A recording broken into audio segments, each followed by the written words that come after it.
In a world where it seems totally normal to listen to a podcast about the Toronto Argonauts, it's the X's and Argos podcast. Welcome to the X's and Argos pregame walkthrough brought to you by Funny Bone Broth. My name is Ben Grant, joined as always by JB as we get you set for the Grey Cup. That's right, for the first time in our podcast's history, the Toronto Argonauts are playing in the Grey Cup and they take on the Winnipeg Blue Bombers, the two-time defending champs. We will spend most of this podcast obviously talking about the Grey Cup, breaking it down for you in terms of the injuries, the positional battles, changes, a game overview. We'll bring OCDC your way as well as one thing and our prediction. But we've also got some news and notes, and that's where we're going to start things off. All right, JB, let's get into the All-Star selections first, because those were released this week kind of quietly, I felt like. I was pleased with what the CFL ended up deciding here. So the Argonauts end up with 3 All-Stars, which, you know, that's not a lot for a Grey Cup team, especially you compare that to Winnipeg getting 6, I think they ended up with. But I thought it was fair. So you've got Curly Gittins Jr. at receiver, you've got Wynton McManus at linebacker, and you've got Jamal Peters at corner. I guess happy with those 3 or disappointed anyone's missing? No, that seemed fair to me. Yeah, I didn't think we were an all-star laden team, and I'm happy to be the underdog in terms of all-stars. I didn't want any more. You know, I don't think we want to give Winnipeg any bulletin board, motivation. So I was fine being a little behind Winnipeg in the individuals. If there were a couple of people I felt were missing, it's people that, again, I felt were missing earlier in this process too. I feel like, you know, I look at the guards that are there. Winnipeg's Patrick Neufeld. I get that. Revenberg for the Tiger Cats. I really feel like Darius Bladek belongs on this list. I didn't expect it because he wasn't even named a divisional All-Star. Well, he was briefly before the real list came out, but I felt like he was one of the best guards in the league. And so I still feel like he was going to be there, but I wasn't surprised, obviously, him not being a divisional all-star, that he wasn't going to be on this list. And I did think there was still room for Enoch Mwamba, but that's obviously not going to happen when Wynton McManus is named the other linebacker. And I did feel that Wynton deserved it slightly more than Enoch Mwamba, but both of those two guys, they were, in my mind, the best linebacker pairing in the league all season. I know Calgary has something to say about that, and rightly so. I think that's the other team that would be in the mix. It was just interesting that they gave it to 2 will linebackers there. You've got McManus and Cam Judge. And, I'm okay with it. It doesn't really bother me. And then the 3 guys that did get the nod, Curly Gittins Jr., that seemed obvious to me. He was fantastic this year. And then Jamal Peters led the league in interceptions. I don't know. Jamal Peters he's so interesting because I would like to know how he would do on other teams. He's so irritating to throw against. Obviously, he's very long. He's a pretty physical player too. He's got really nice instincts. I don't know that he's the best 2 corners in the league. His stats are good, but he plays in a system that really favors his abilities. And so I was happy to see him there. I think the picks earned it. But interceptions are a weird stat. You know, you've seen players in the past put up ridiculous interception numbers one season, and then they're not heard from again. And, we've seen that in the NFL. You've seen it in the CFL. So that's one that I don't know if Jamal Peters is going to be an every year All-Star. I absolutely believe he deserves to be there this season. But I think that's largely based on people seeing his interception numbers, not necessarily seeing his play week to week. Because his play week to week isn't really highlight material based if you take those picks away. It's discipline, doing his job, sinking when he's got flats, like really sinking deep and relying on his athleticism to be able to come up and close space and relying on his height to be able to knock away some of those mid-range and deeper passes. Yeah, I think it's like sacks for a defensive lineman. Does that mean the leading sacker is the greatest defensive lineman in the league? It's a stat-driven world, stat-driven league. It's nice, like he got that. That's not really a sustainable stat, but I'm happy to see him get some recognition because he's out there playing being a part of a really good secondary. I take it more as a nod to the entire Toronto secondary. I would bet that they probably feel that way too. I think that makes sense, and it's a system secondary, right? It's this kind of secondary that doesn't have. It's not one guy. This shutdown corner is going to take away this, and we're all going to stack, right? So, yeah, you look at the Toronto secondary, and you're like, well, we got to give it to somebody. So somebody that's got to earn this in the Toronto secondary because they were a really good unit. And you look at the stats, and he's the one name, I guess, that jumps out. And so it makes sense. And again, not to take anything away from Jamal Peters. I'm not trying to say he's not worthy of being an all-star. I just think, like you said, we're talking about a system here. One guy needed to go forward, and he was the guy with the best stats. And so it's him. He is good. He's a good blitzer. He's got great hands. He breaks up passes well. I think it's not just hollow stats.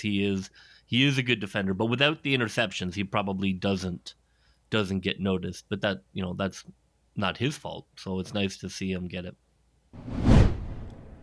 Let's get into some of these conversation topics that came out during Media Day. So the first is the McLeod Bethel Thompson outburst. Now, I wasn't really going to make too much of this. We didn't even really talk about it post-game. We mentioned it briefly in our post-game podcast last week.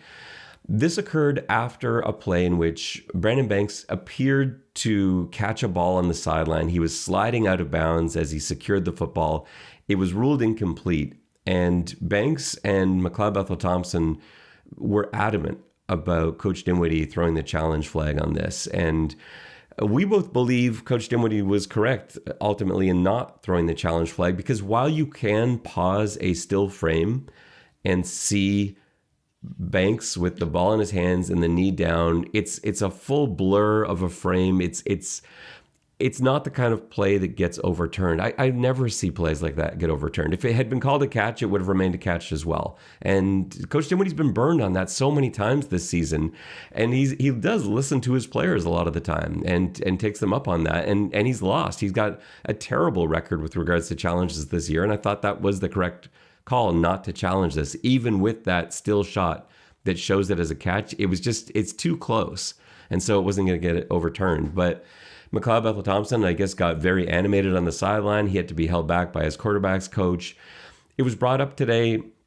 Coach Dinwiddie reflected on it in, I thought, the most appropriate way. He said, look, no, it's not acceptable. That's not the way you want it handled. But it's not like he was enraged at Bethel Thompson either. He understood it. And he's like, I get the frustration from the quarterback and the passion. And this is a guy that wants to win in the most important game of the season. You're going to get emotions, but he's got to do a little bit better next time. And he said something along the lines of that, it's not going to happen this week. How do you feel about that situation? Having had a chance to rewatch it, like, what do you feel about that blow up from Bethel Thompson? Yeah, I think it's fine. I think a bunch of things make it fine. One, this is not college or high school. These are grown men. So we don't need to get into, he shouldn't be doing that. I think that's a different conversation. We're talking about grown men. He was arguing for something, not yelling at him for a decision made, which I think is a distinction that's important. It didn't seem to affect his play at all. Of course, you'd like the quarterback's powder to be a little bit drier. But I'm okay with it. I think he wasn't yelling out of frustration. He was yelling because he was feeling it. And he didn't want to come off the field because he was feeling it. You could tell the way he was playing that, he was kind of in that zone. Guys feel that. Like, he just felt like he was seeing the ball well. He was throwing the ball well, and he didn't want to lose an opportunity to keep that going. So I don't mind at all. I thought Dinwiddie handled it correctly, didn't take it personal. I'm okay with it. I mean, I was more concerned with the Montreal players screaming at the referee at the end of the game. That, to me, was a lot more unacceptable than, just a player feeling the adrenaline of the game. No, I didn't have any issue with it at all. Yeah, I feel the same way. And I think what I realized more and more throughout the season is how much, and I don't know if either guy would say this or not, but I feel like there's a lot of similarities between Bethel Thompson and Coach Dinwiddie. And I see it more and more every week. They're both such passionate guys. They both can explode at times, but yet most of the time we're able to keep their cool. They're highly intelligent. They're guys who absolutely love the game of football and are to like an obsessive point. You know, it's always what they're doing, and I guess that's what you want from your quarterback and your head coach. But you know, the outburst. I think part of the reason that Coach Dinwiddie kind of gets it is I could see him having been a very similar temperament as a player, and I haven't watched enough of his old Boise State stuff or even his CFL run, his time in Winnipeg, to know if he was ever like that on the sideline. I don't think he ever had the cachet to be able to do that, but I'm sure he would have been heated and fired up and feeling passionately about any game he was in, because that's just how he's wired, and Bethel Thompson's the same way. Another interesting thing that came up today was in a conversation with Andrew Harris. He told the media, I want to be careful how I word this, because he didn't suggest that he would retire if the Argos won the Grey Cup, but he didn't say it wouldn't happen either. And this kind of language, when I was sort of reading the exact quotes, just trying to, because I wanted to make sure I'm not just projecting things. To me, it sounds like this is something he's going to very seriously consider if the Argos win the Grey Cup. I think it's possible he retires after the season anyway. He talked about the wear and tear, it not being the same as it was before in terms of what his body can take. And he's come back now from really serious injuries in consecutive seasons. He spent a lot of time injured. And this one, for him to be able to get back for the playoffs was miraculous. And I'm not sure he is feeling the same motivation to go through that again, but you want to end with a Grey Cup win. So I think personally, if the Argos win the Grey Cup, I think 100% Andrew Harris retires. If they don't, then maybe it's a little bit up in the air. But is that how you see the situation? Yeah, I can't imagine why he wouldn't retire. He'll be 36. He just had a potentially career-ending injury. It's been a good year, but a tough year. No tomorrow is promised to no man. Who knows what next year's team will be like? I never understand why more players don't go out on top like that. I would love to see him retire on a win. I wish more players did that. So, I hope he does, to be honest. It's so hard to step away, and especially when you've been doing it for that long. There's a certain point where I think like it's almost the easiest thing is almost to retire at like 29, 30. I feel like once you go past that and you're still playing at a high level like Harris, you see so many guys that once they get to that stage, they're just not able to. They're not able to stop doing it. And then ultimately they miss their perfect chance to retire after winning a Grey Cup or after winning a Super Bowl or whatever it is. And then it's a couple years later and it's not the way you wanted to remember them, et cetera, et cetera. But yeah, it's easier said than done. It seems logical looking at it from an outside point of view. But when you talk to players that have had to make that decision, it's not something that they necessarily see in the most logical way. And even players that decide and make their mind up, I don't know if I can do this again. Once spring comes around and training camp's getting going and they start thinking, well, maybe one more year, because ultimately it's scary. You've been doing this for a long time. Andrew Harris has been playing football for a very large percentage of his life now at the age of 36. He's been playing tackle football forever.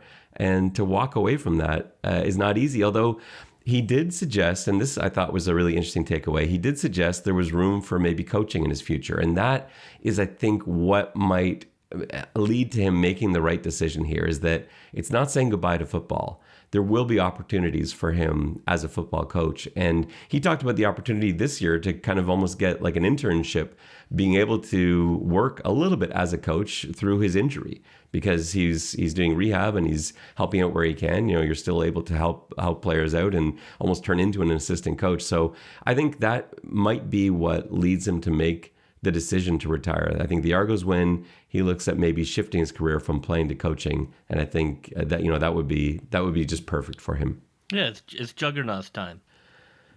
And for any new listener, and I know there are many of you, thank you very much for having tuned in. Our numbers were fantastic last week, and thank you so much for joining the X's and Argos podcast. Juggernaut is JB's nickname for AJ Ouellette. JB has nicknamed a bunch of Argos and insists on calling them by their nicknames, which I fully support, but no one else knows what they are. So CN Power is Sean Oakman, and Juggernaut is AJ Ouellette. And I agree, it's time for Juggernaut.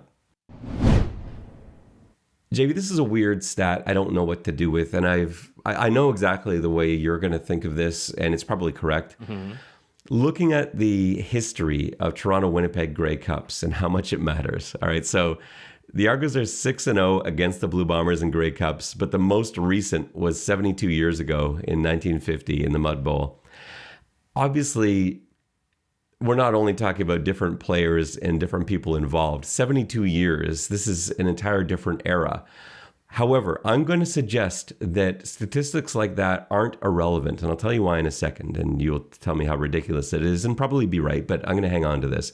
The other one is that the Argos have won their last 6 Grey Cups, which is the most un-Hamilton thing you could possibly do in the CFL. 6 straight times they've gone to the Grey Cup and come away winners. So do these statistics matter? Does this have any bearing on this year's Grey Cup? I do feel it has some, in that when it comes time to when it comes time to talk to the team, when it comes time to get into pregame and to talk about what is required to win a championship, and I'm sure Pinball will have some really powerful words for them. Wearing the uniform of a team that has been there and done that and won consecutive Grey Cups, and now from fallen hands has handed you the torch, I do think that matters. I do think the responsibility and connection players feel to the uniform, to the franchise, to the history, and that they are part of something bigger, that when the Argonauts take the field in the Grey Cup, they do not lose that game. I do think that is worth something.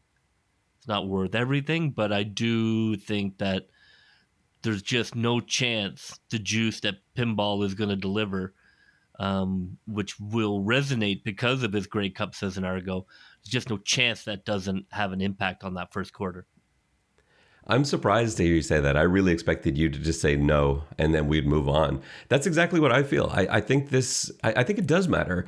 It's a psychological thing for both sides too, because players are being asked questions about this, which again is sort of ludicrous because they weren't around for these things. These matchups, these previous Grey Cups, they barely involve anyone even on the Argos. Like the last Grey Cup team, this is not them. This is a very different look. You've got like one player still on the team from that, and so that's not what we're talking about. But it gets in players' heads the way it got in the Tiger Cats' heads the last couple seasons. You talk about a team that hasn't won a Grey Cup in the 2000s. You can't tell me that doesn't play and that didn't have a bearing on the outcome of the last couple Grey Cups with the Tiger Cats knowing it, because you feel this on that side of it, you feel pressure, and on this side of it, you feel a confidence. This is what Toronto does, and it's not like all 6 of these last Grey Cup teams that have won, and I'm kind of ignoring the historic matchups versus Winnipeg from the 30s and 40s and 50s, but looking at the last 6 that we're talking about, these aren't all situations where they came into the game heavy favorites. There are a couple of these teams that were even head scratchers as to how they got to the Grey Cup, and yet there they were winning it. And so you look at the task that's out in front of the Argos this year. They're playing against this, I was going to say juggernaut, but now you've stolen that word for AJ Ouellette's nickname, against this powerhouse team, this potentially dynasty. Maybe we call them a dynasty if Winnipeg's able to pull it off this season. And they're less afraid of that because they know it's been done before. The Argos have taken out teams like this before, teams with way better records in the Grey Cup, when everyone was saying, how did the Argos get to the Grey Cup? How is this team that's at 9-9 or whatever they were get to the Grey Cup? And And those teams went out and did it. And Pinball's reminding them of that and talking to them about that and showing them clips of these games. And you do end up feeling a little bit like a team of destiny in that case. And that gives you confidence. So it's not meaningless is the short answer. The injury report this week is almost exactly what you'd like to see, with one asterisk on both teams. It would be amazing if both teams could have come into this game with a fully healthy Zach Collaros and a fully healthy Wynton McManus. Instead, we don't expect Wynton McManus to play. We absolutely expect Collaros to play, but he's not going to be 100%. At least it's not taking away like the primary function of his game. He's not a runner per se. He's a mobile guy, and we don't know how much his mobility is going to be affected. But I was sad to see that at the end of the BC Winnipeg game that he ended up with that injury because it takes away. It takes away something, just from the entertainment value of the game. It takes away something from the lead up because that's what people are talking about this week. They're like, is he okay? He didn't practice today, and everyone's flipping out about that. So, first of all, 100%. Zach Collaros is going to play. He's going to be the starting quarterback. I don't care what anybody says. I don't care how many practices he misses. That is going to happen. If he can walk, which he can, because we watched him walk off the plane, that alone, that level of walking is enough for him to start this Grey Cup. So that's what's happening. On the other side of the football, it's really sad that Wynton McManus isn't going to get to play in this game. We talked about this a little bit at the end of the last game. He was potentially the best defensive player in the league this year, and to have yet another injury. Is there any possible way? I know he hasn't been ruled out yet. We're talking about a biceps injury. We don't know the severity of it. Any possible way he plays this week, JB? I don't think so. Usually torn bicep is not an injury players play through. So I would say that this is probably some gamesmanship.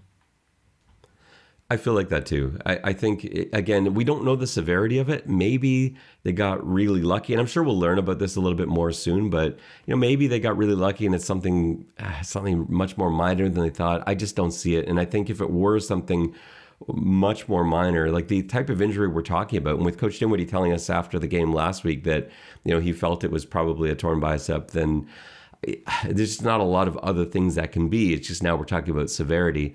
And that's just not an injury that you can play through in that position typically. Now, maybe there's something I don't know about. Maybe there's something they can do, but you don't want a will linebacker playing out there with the use of only one arm. No, I think if he were to play, he would probably they would probably decide that his worth as a leader is worth the roster spot, and that you would potentially use him on a spot pass rush, maybe a little bit of special teams.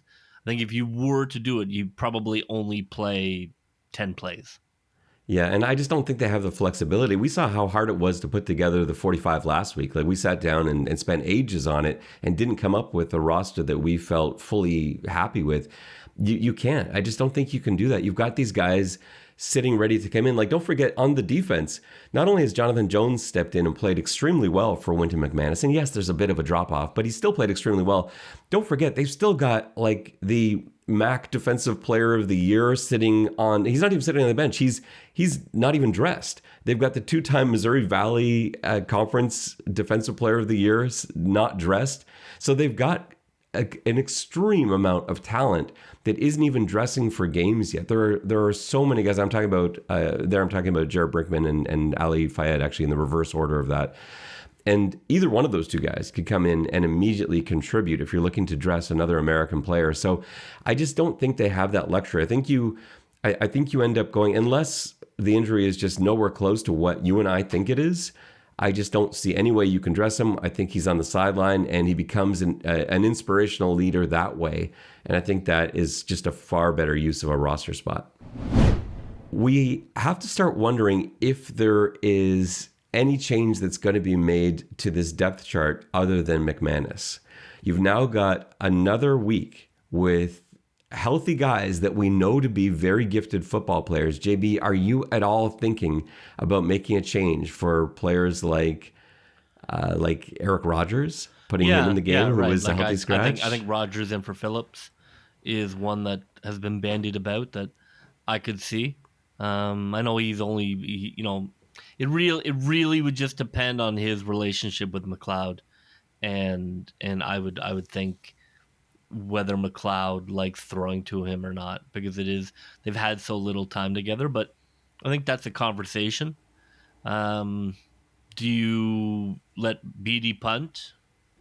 I think that's a conversation.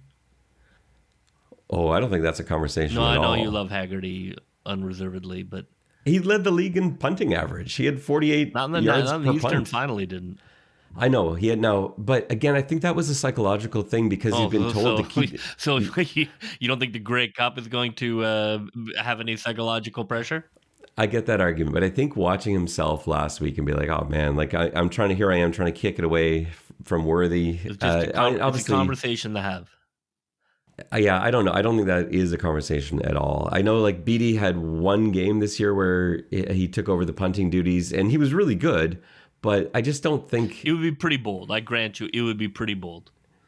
it would be. I probably don't make any changes. I don't think I bring in the Mac kid on the line.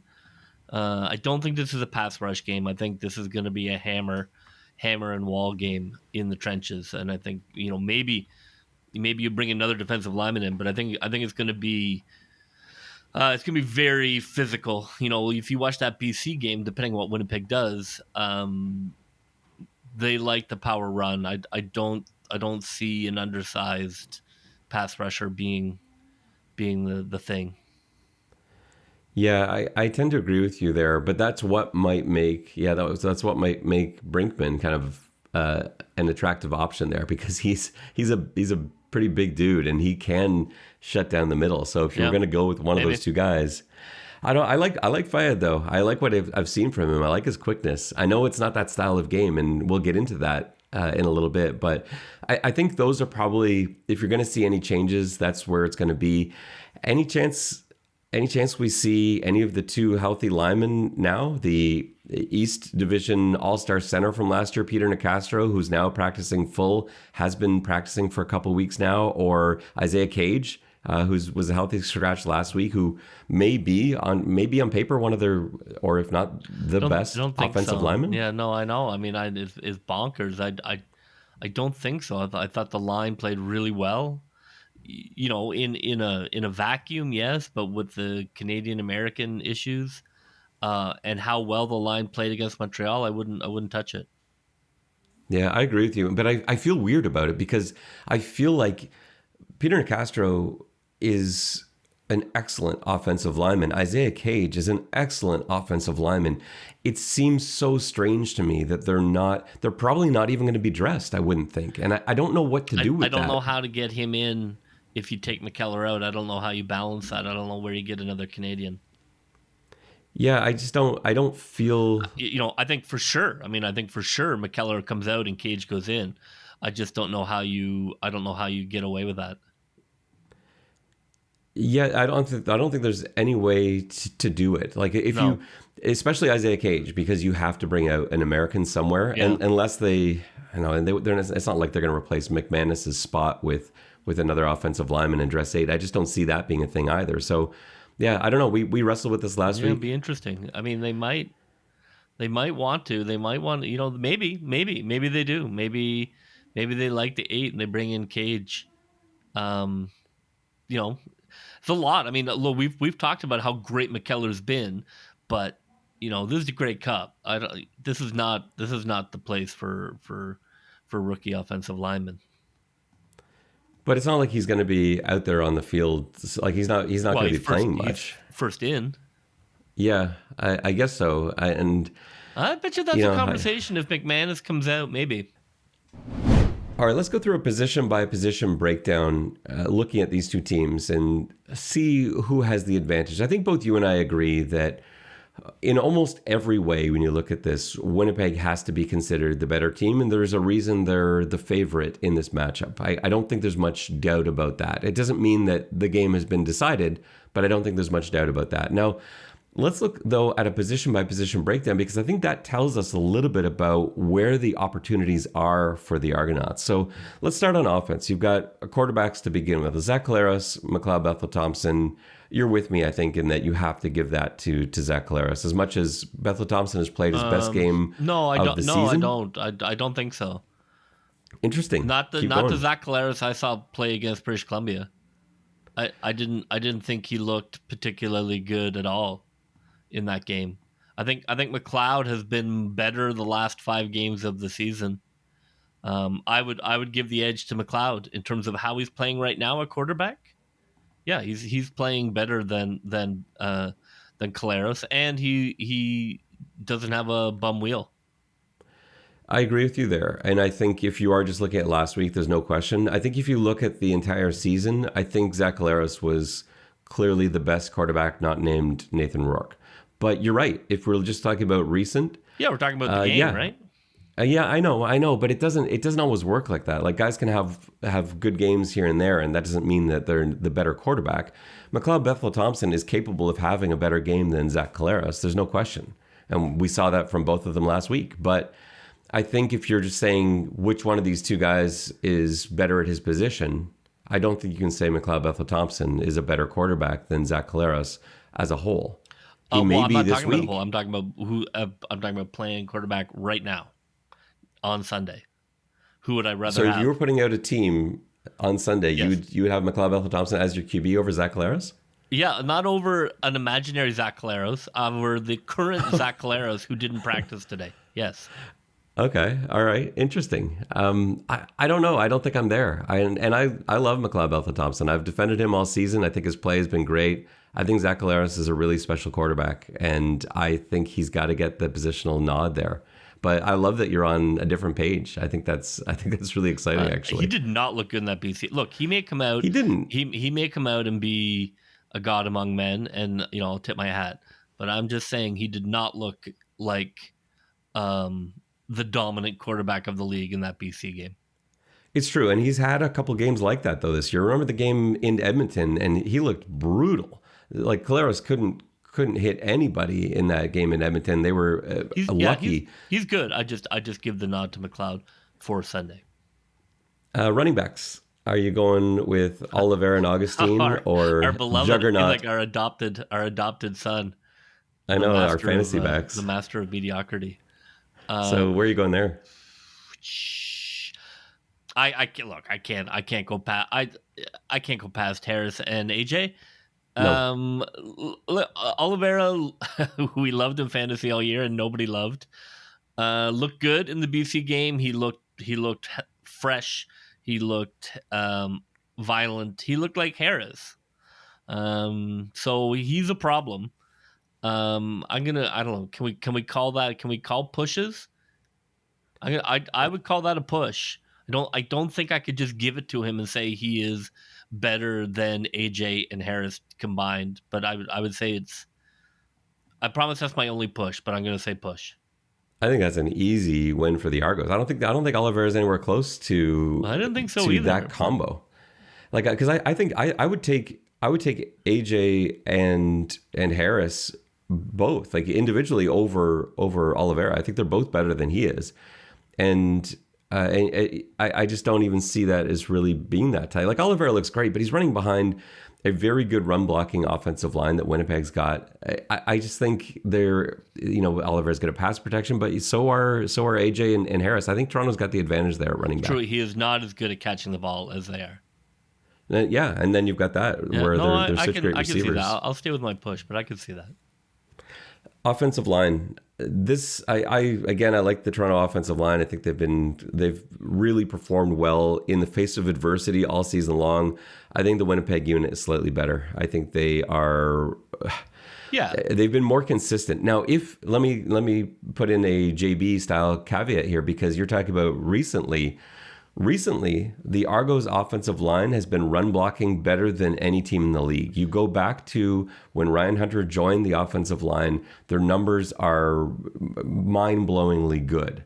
and better than anything Winnipeg has been able to produce. And they're coming off a game last week when they were also able to keep McLeod Bethel Thompson upright. So if you're just going based on last week's game, I think you've got a really tight battle. I just think over the course of a season, you look at the guys that are on the Winnipeg offensive line, I think it's a better unit than what Toronto's got. It's closer than it would have been a month ago for sure. But I think Winnipeg's offensive line is very good, is the power behind it. I mean, they just bullied British Columbia off the field in the second half. In terms of the wide receivers, this one I think is the toughest one for me to gauge on offense. And I don't want to do a push here, but what do you make of this group? Obviously, you've got Schoen, who's a star. If Bailey, when he's healthy, is something. Ellingson is a monster. Dembski has those games. So does Wolotarski. They both have those games where they're just so irritating, and for some reason, no one can cover them, and you don't really know why. Is this a better Bombers group than Toronto? They are a very irritating group of receivers who seemingly are on a not that you can't cover. I would go slight edge Toronto. Schoen right now is hotter than anybody, so that I think the Toronto wide receiver group is deeper. But Schoen is hotter than anybody in the league. So we don't have anybody who is catching at the rate that he's catching. So it's an interesting debate. I give it to Toronto on depth, but it's very close. Yeah, I think as a whole, I think the Bombers group is slightly ahead.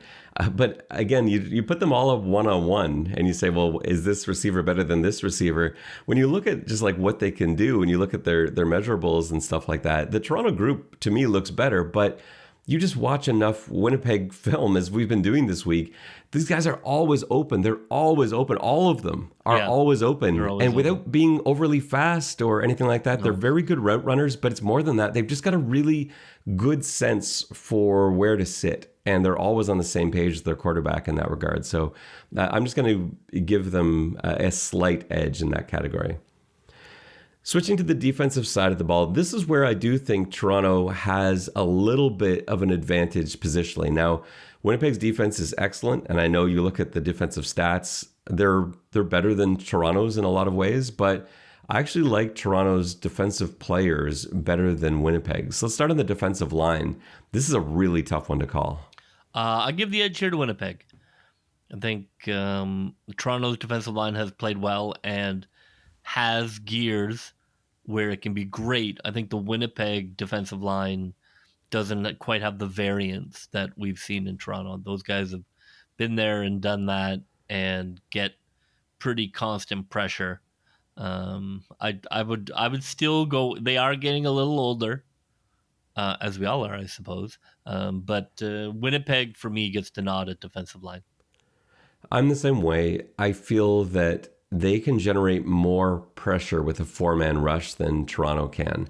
And I think it's really tight, though. I think they match up. I think they actually, both defensive lines, I think, are set up to cause problems for the opposing offensive lines. I think Toronto can do some real damage up the middle with their defensive tackles. And I think Winnipeg, as they have been for a few years, is a nightmare around the edges and is going to be something that the Toronto tackles are thinking about all week this week. But I think what to me gives Winnipeg a slight edge is that they're able to play so tactically. You saw them against BC last week. Oftentimes not really even rush. They're just closing in the box, and they have a really good instinct for timing, getting in the way, getting into windows, getting into passing lanes, jumping at the right time, deflecting balls. We saw a few almost get picked off last week. They're extremely good at that. And they've got all these guys with long reach that have an instinct for it. And so I think their ability to just irritate, get in the way, knock the pass down, get in that passing lane is what gives them the edge for me. If we get Halifax game Oakman, then we win the Grey Cup for sure. Oakman's always good, but he has a gear where he can take over a game. And you see it now and then. If we get Halifax game Oakman, then I give the I give it to Toronto, but I just don't know if we're going to. Yeah, and he was not as visible last week. Montreal was double teaming him nonstop, and that's what Yeah. he's seen a lot of the season. If Winnipeg decides to do something else with him, or if Toronto sends enough heat where they can't afford to double team Oakman, then he has the opportunity to tear it And up. that's the thing. He is super useful taking up those double teams. I mean, that's a great advantage when you can have a guy taking a double team and he's not getting washed out. Where are you going with the linebacker groups? Well, if Winton were good to go, I would go Toronto, but um, I love Mwamba. I think Mwamba has played fantastic the second half of the season. I expect Mwamba to be absolutely the best player on the field for Toronto in the Grey Cup. Gets a little dicey after that. Jones has been okay. Edwards, we know, can be unbelievable. But I probably would go Winnipeg without McManus. I am going to go Toronto on this because I think Big Hill's great. I think Mwamba's better. And I hate Big Hill Clemens, so much. I know he's good. He's really good. But I don't think he's Mwamba good. I think Mwamba's a better middle linebacker. And I think like Clemens, looking at him play the will spot, I think he basically is Jonathan Jones. Like I think they're very similar. Yeah, it's close. And then if you're going to include the Sam or the cover backer, I think Toronto has the edge there. I think Chris Edwards is better than Alden Darby. As much as I do like Darby, I think Chris Edwards is better. So I think I've got two of the positions. Toronto's better, and one's kind of a push. So to me, the Argos win at linebacker.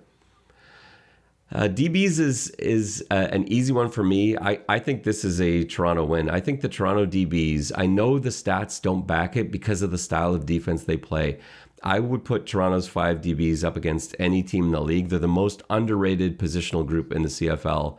And I don't think Winnipeg's DBs, they're disciplined, but I don't think they're anywhere close to the DBs that Toronto has. No, I agree. And sometimes they do have. Sometimes they're not great, but I think when they have all of their normal starters and they have the game plan in and they're locked in, they are a little bust prone, which is a problem against a Winnipeg team that will really punish any mistakes that you make. But I'm gonna give the edge to Toronto as well. I think those guys, when they are all ready to go, as they seem to be right now, Peters seems good to go. I think that is a good defensive backfield. And in terms of special teams, I think I just have to give a slight edge to Winnipeg. Their special teams play is really good. It's well coached, obviously, as well. But I think Grant is a more dangerous returner than anything Toronto has shown. Grant's got 3 special teams touchdowns this season. So I think you have to give them the edge there. Yeah, their coverage teams, as you would expect, are very good. They have the best named kicker in the league. Legio. Yeah, my brother enjoys that. Grant, I give special teams a nod for Winnipeg. Let's talk about the game. How's this game going to go? Like, even from, it's going to be freezing cold. It's going to be very different. What's the crowd going to be like in your mind? Yeah, we've debated this. I was very concerned at the Nova Scotia game, and they were able to overcome a Saskatchewan crowd, although it was only 10,000. My concern is that Saskatchewan, all those Saskatchewan fans are just going to sell their tickets and are going to let the Winnipeg fans take over the stadium, and I'm deeply concerned it's going to be an 85-90% Winnipeg stadium, which is a problem. Coach Dinwiddie did talk about the fact that they're going to practice going silent count this week. Yeah. And that's something they're anticipating. So clearly Toronto thinks it's a possibility too. I don't think it's going to be quite like that. I don't think they're going to need to go silent count in the actual game. Now, Mosaic does get pretty loud. It's closed in mostly. The way that the stadium's set up, it is a pretty loud place to play. But I feel like 40% of the fans aren't going to have a team to cheer for. Well, my hope is that the Saskatchewan fans would not just hand over their house and home to Winnipeg and that they would come, and as much as they might not enjoy it, that they would cheer against Winnipeg as much as cheer for Toronto. So there is always that hope that they're not just going to let Winnipeg come in and take a Grey Cup home in their own stadium. So Saskatchewan, show some pride. Exactly. This is going to be a really, this is going to be a vote on Saskatchewan. And if I see a lot of Winnipeg in that stadium, then I'll know how for real you are. I don't quite see it that way, but I just think that a lot of people that go to the Grey Cup are fans of the league, people that bought their tickets way back at the beginning of the season, and we're going to go regardless of whether or not their team made it. And I think 40% of the crowd is going to be made up of people like that, as well as locals from Saskatchewan who wanted to go experience the Grey Cup and are still going to go and are going to enjoy a good football game, a good halftime show, and just get the most out of the experience. That'll be a massive. That'll be such a big thing in that first quarter to find out how loud it's going to be. There will be more Winnipeg fans there than Toronto fans, though. I don't think there's any question about that. I know. All right. So I think that's a potentially a problem to potentially a huge problem, I would say. JB, it's time for your favorite segment of the show. It's OCDC. Let's get into Winnipeg. There is nothing particularly overwhelming about the Winnipeg offense. They are, as you'll hear us say over and over again, they are just very efficient. They don't take a lot of penalties. They stay ahead of the chains. They are able to, gain ground running. Collaros is able to move the ball down the field in big chunks. They don't drop the ball. They're very good at catching contested balls. They present a challenge to a defense in that they are not going to make mistakes. So as a defense, you have to play really smart and really conservatively. You just have to be able to play within yourself, because they're not going, they're going to run good routes and they're going to block really well up front. And there's just no shortcuts for beating a team like that. It's what makes them so damn frustrating to play, and why they won 15 games this year, is because most teams do not have the ability to stay in a fight for 60 minutes. We've said many times this season, just in making our picks each week, there must be coaches on opposing teams that come in this week and have no idea why Winnipeg keeps winning, because you look at what they do and it's just not that exciting. Look at the game that we lost to Winnipeg earlier this year. They came in and they had 60 yards rushing, 200 yards passing. I mean, you should win that game 9 times out of 10. It's just the Winnipeg defense was able to turn the ball over. We were able to knock balls down. We're able to force fumbles, and they squeezed out a win. So from a DC point of view, what am I going to do with Winnipeg? I think for sure, much like Montreal, you can't let them kill you both ways, and you have to stop the run. You can't let them get those easy 5 yards. Collaros is a very good quarterback, but right now he is not at 100%. And I know, you're for me, I'm looking to stop the run. They want to run power run. They love going double tight or having, another offensive lineman in, or their fullback as a tight end. They want to ram the ball down your throat. And so I think it's crucial that Toronto plays heavy in the box, especially first down. Keep that run under control. In terms of passing, as always, you're trying to keep Collaros in the pocket. So whether you're just making sure you're not getting too far downfield on the edges, you're not getting sucked into the middle on edge, you're setting the edge. You can occasionally, set him up where maybe you come heavy on the right side and you force him to roll out into a linebacker who's blitzing. I think you can do that once or twice a game to really catch them off. So I'm looking to stop the run. They love to run up the middle. I think you just have to stop that run, and then from a defensive back point of view, mix in different things. Of course, he wanted to throw the ball away a couple of times against BC. He seemed to have issues when they went 7 DBs. So for sure, I think you want to mix some of that in, where you give him that different look from the heavy box look.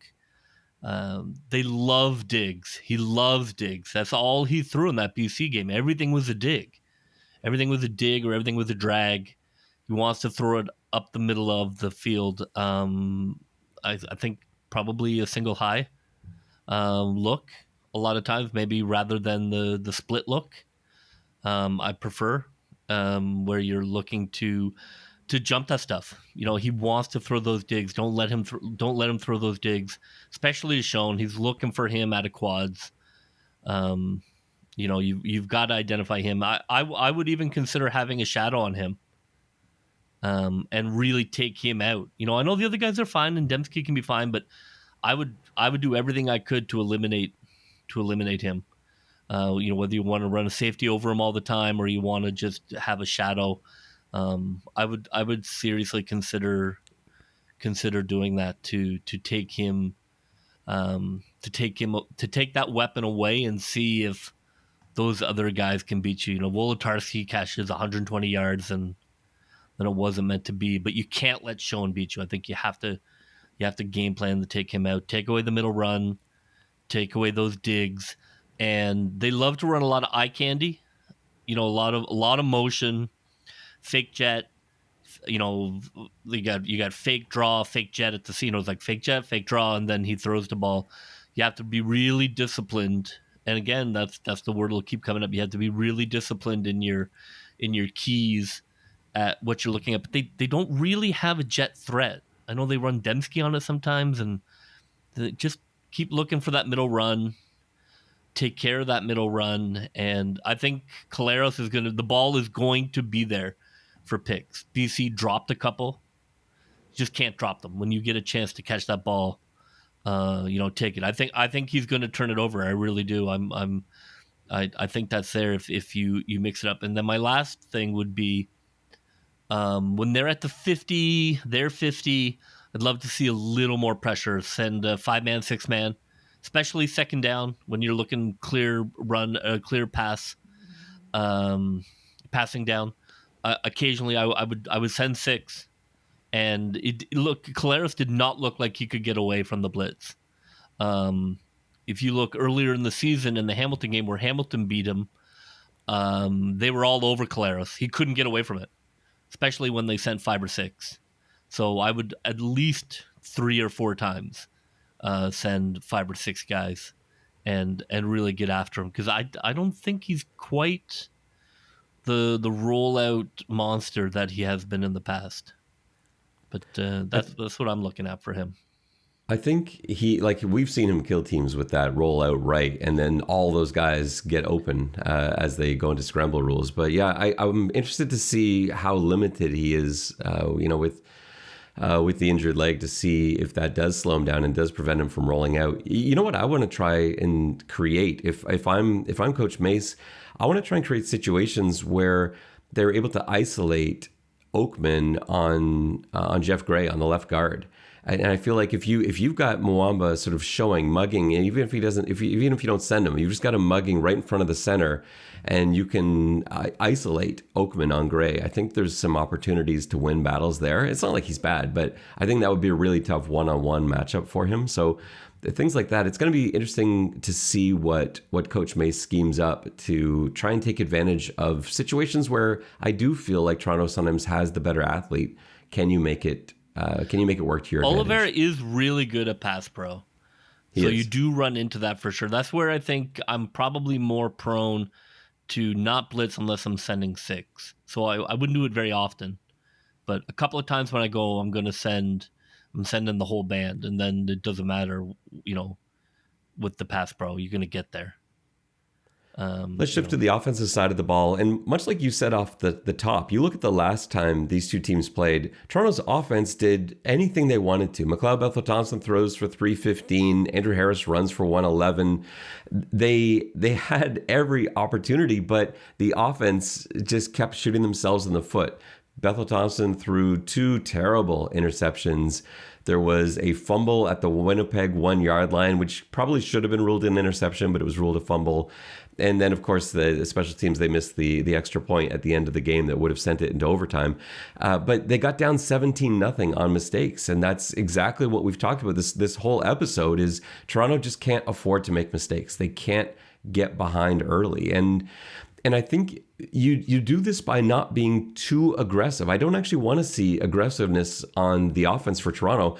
I want to see them play the way that Winnipeg plays largely. I want to see run, run, run. That's where they do have an advantage. I really feel like when you look at games in which Winnipeg has trouble, the other team is able to control the ball in the time of possession. And I feel like Toronto showed they could do that. I think Winnipeg can be run on. I think that's something that we even saw last year in the split that Toronto had with Winnipeg is that they were able to actually run the football. They were one of the few teams that could run the football last year against Winnipeg because their style of run is different from what everyone else features. There's nobody that comes right at you the same way that Winnipeg does it.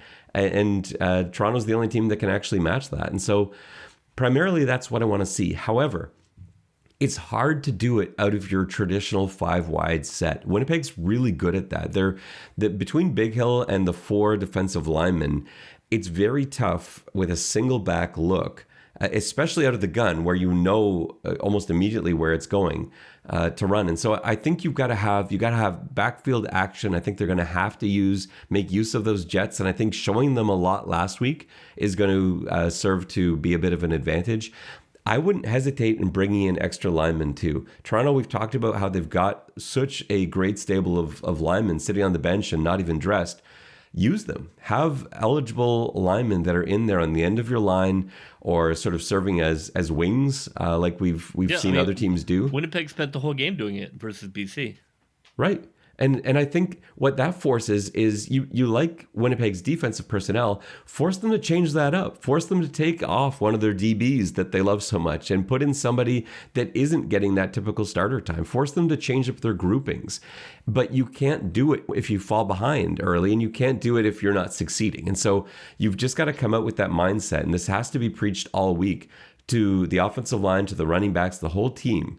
We are going to live and die with the run. And if you're not converting first downs, that's okay. You can punt it away. Winnipeg does that too. Winnipeg will have series after series where they don't really get anywhere and they punt the ball away and they're waiting for you to make a mistake. And Toronto's primary job this week, don't make mistakes. They've got the athletes to be able to compete in the run game.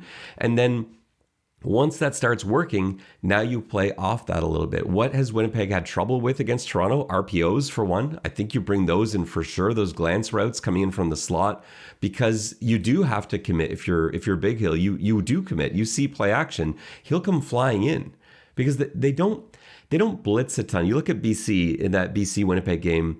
Winnipeg blitzed 29% of the time, but it's not like they were sending all-out blitz. They ran cover 0 twice, and both times it was with a few minutes remaining in the game where they were just desperately trying to make Rourke throw the ball early and not have anything deep downfield.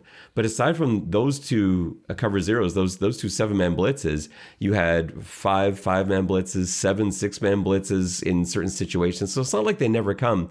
But yeah, 30% of the time is not overwhelming. It's not like they're doing it every play. This is not a Wink Martindale kind of defense that you have to prep for. Usually when Winnipeg shows 4, they bring 4. Usually when they show 6, they bring 6. Every so often they mug, but for the most part, you know what you're getting pre-snap. And so McLeod's got to be able to use these opportunities. And if he's got an RPO, it's much easier to read when the team does what they're showing pre-snap. And so I want to see those RPOs play. Now, I do think Winston Rose can be taken advantage of, but not the way he's been playing lately. Actually, I give a lot of credit to Winnipeg's corners. In the last few games of the season, They've not been gambling. They've been sitting back. They'll let you catch those short passes underneath. They're not going after them the way we've seen, especially Rose do that in the past, where he will gamble. He'll go for the pick and sometimes leave that big play. He hasn't done that nearly as much in recent days, and he's sitting back. He'll give you the underneath stuff. I think Toronto has to take that. That's fine. Take checkdowns. If that's what they're giving you, a 5-yard gain on first down on a hook, take that 5 yards. And then hopefully the running game's working well enough to keep them off balance that you can take advantage of it, like I said, on those RPOs, on play action passes, et cetera, et cetera. I couldn't agree more. I think the last game, the Montreal game, was the perfect game plan. Toronto has to score first. The numbers are undeniable. When Winnipeg scores first, they win. Period. Almost every single time. 10-0 this year. Scoring first, they win. Toronto is 6-1.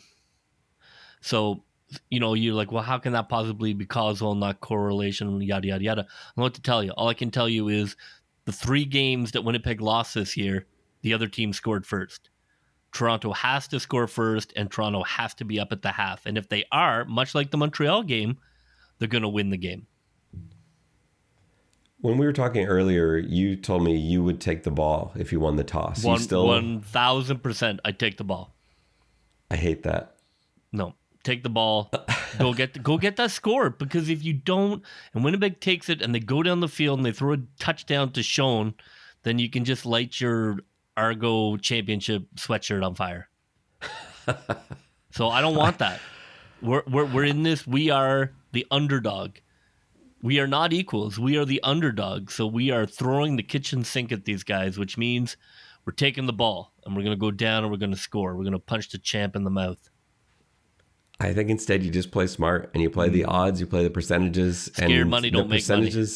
I know, and I don't believe in playing football scared. I agree with you on that. But I just think the alternative. So, it sounds great. If you if you could guarantee me on the coin flip, they would take the ball, go down and score. Yes, of course. You got to score. We got to score. You got to believe in yourself. Yeah, I get that. But the alternative, if you don't score, now suddenly not only is Winnipeg getting the ball to start the second half. Well, maybe there'll be such a strong wind that the coaches will be scared to fight the wind and they'll give us the ball. I stand by that decision from last week. Maybe they will. Oh, it's windy. And then great. Then we get the ball back. Win-win. Yeah, I don't think you can count on that. I don't think Winnipeg's taking the. Well, I'm just saying, taking the win. Take the ball. Let's go. I think it's the call to make. That's my thing, because we have to score first. You just have to. The Winnipeg wins every single game they score first. I don't know why. I don't know what black magic they have. I'm just telling you what it is. Let's get into our one thing. JB, what is your one thing for this game? My one thing is Toronto has to score 30 points or more. You are not going to win this game 14-10. You have to get into a shootout with Winnipeg. You have to score early and score often and score every quarter. You've got to win every quarter. That's what makes them so damn hard to play against, because you have to win every quarter. And if you win every quarter, 9 times out of 10, you're going to have more than 30 points. And if you win every quarter, you're definitely winning the game. You can't. Well, if you win every quarter, you're going to have over 30 points. That too. So that's what I'm saying. I mean, I could say win every quarter, but it's a bit qualitative, isn't it? So I'm going quantitative here. I want 30 points as a minimum. So when they score 30, if we score 30, we win.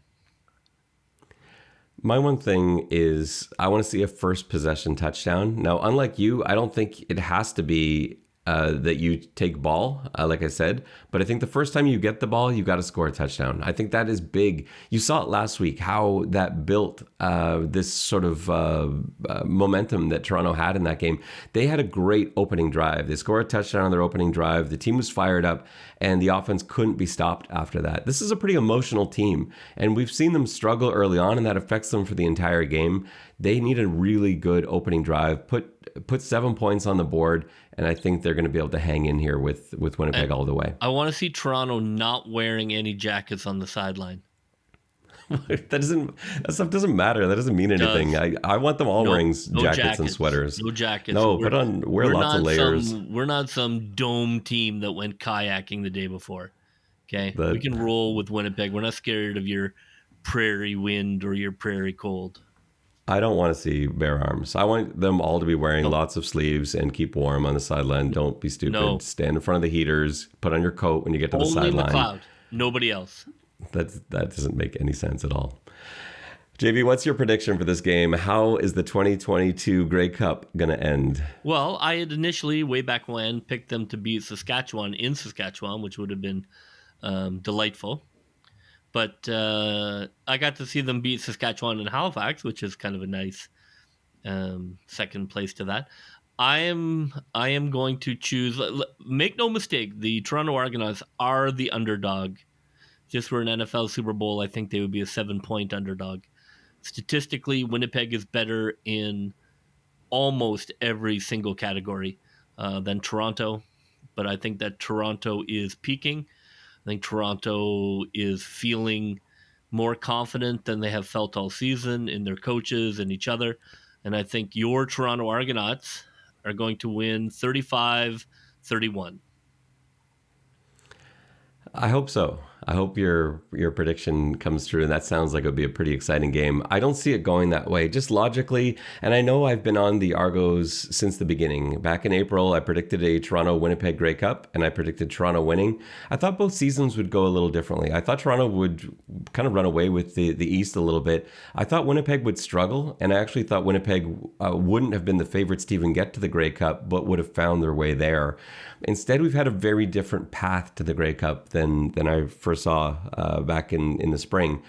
And when I look at it now and I look at these teams, I think Toronto's in really tough. I think Toronto can play with anybody except Calgary, but I think Toronto can certainly play with Winnipeg. I think it's going to be really close.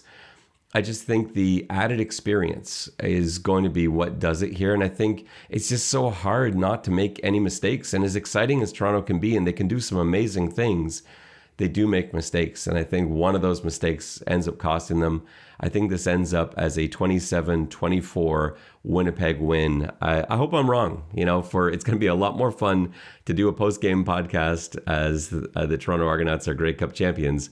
But just logically, when I look at this matchup, I think Winnipeg is a slightly better team. Well, that will just about do it for this pregame walkthrough edition, this 2022 Grey Cup pregame walkthrough edition of the X's and Argos podcast. If you haven't done so already, do it now because you've got a long off season to come. We've got post-game podcasts coming your way. We've got awards to do over the next few weeks. Make sure you subscribe. Make sure you tell all your friends about it so they're listening to this pregame walkthrough episode of the X's and Argos podcast. For JB, this is Ben Grant saying so long, and may all your pre-snap reads be good ones. I'll see you.